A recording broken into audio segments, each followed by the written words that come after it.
ঈদে রাজধানীর বিভিন্ন হাসপাতালের স্বাস্থ্যসেবা পরিস্থিতি নিয়ে আমরা জানার চেষ্টা করছি। আমাদের সহকর্মী মাহফুজা মোসলেহি এই মুহূর্তে আছেন বাংলাদেশ শিশু হাসপাতাল ও ইনস্টিটিউটে। আমরা তার সাথে সরাসরি যুক্ত হব।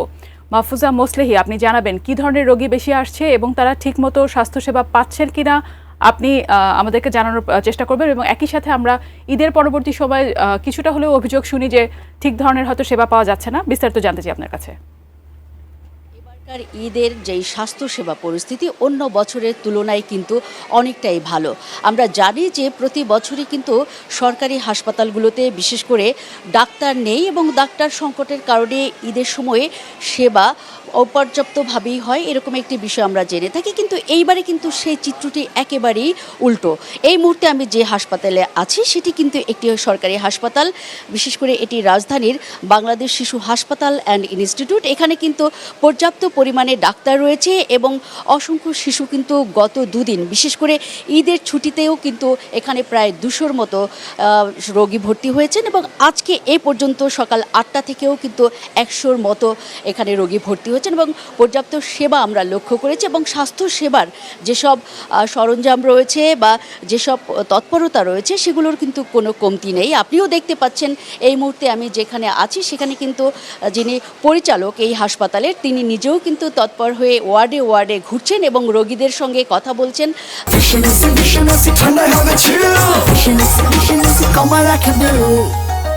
তাদের অ্যাডভাইস করছেন। আমি যদি একটু জানাই আপনাকে যে আসলে কি অবস্থায় তারা সেবা নিচ্ছেন সেটি পরিচালক যিনি আছেন তিনি নিজেই জানাবেন।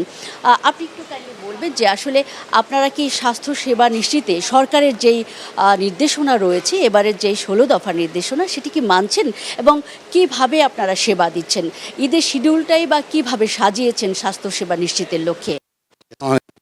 আমরা সরকারের যে নির্দেশনা ছিল পুরোপুরিভাবে পালন করছি। এবার যেহেতু ঈদের দীর্ঘ ছুটি, কিন্তু আসলে আপনি জানেন যে হাসপাতালের চিকিৎসক বা সেবিকা কর্মী যারা আছেন স্বাস্থ্যকর্মী তাদের ছুটি আমার রেস্ট্রিক্টেড থাকে।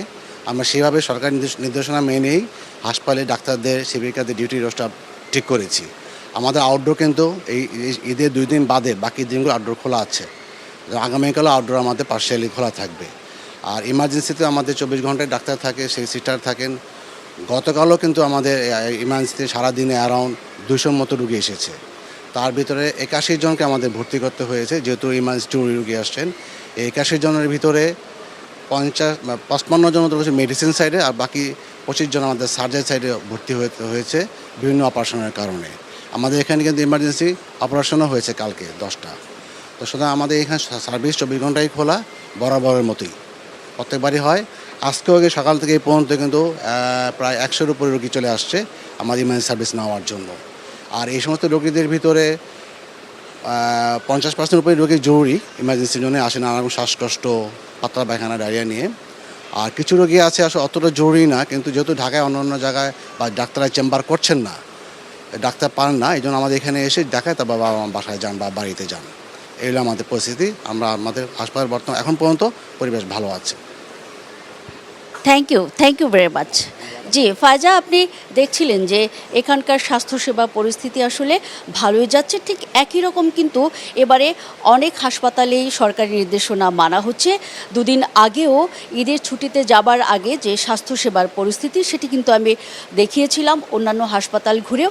কিন্তু সেখানে যেটি অভিযোগ অনেক হাসপাতালে, এই শিশু হাসপাতাল বাদে, সে বিষয়টি ছিল এরকম যে আসলে যারা রোগী রয়েছেন তাদের ব্যক্তিগত অনেক সমস্যার কারণেও তারা ছুটছেন, কিন্তু তারাও ডাক্তারকে অনেক সময় অভিযুক্ত করছেন যে আসলে ডাক্তার সংকট।